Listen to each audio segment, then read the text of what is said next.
Automatizazioa eta robotika industriala. Goi mailako zikloa. Zer ikasiko dut ziklo honetan? Industria prozesu automatiko baten instalakuntza diseinatu, programatu, martxan jarri eta mantenu lanak egiten.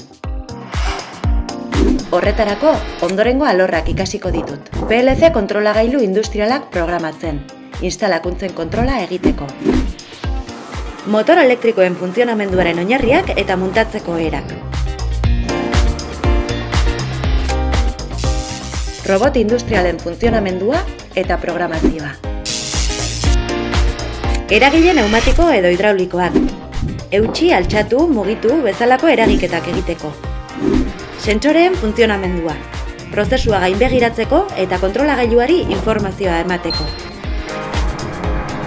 Eta bukatzeko, komunikazio eta informatika industrialak, elementu hauek guztiak uztartzeko.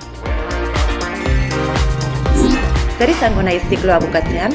Automatizazioko eta robotika industrialeko goi mailako teknikaria, edozein instalakuntza automatikoren, muntaia eta mantenu lanetan parte hartzeko prestatua.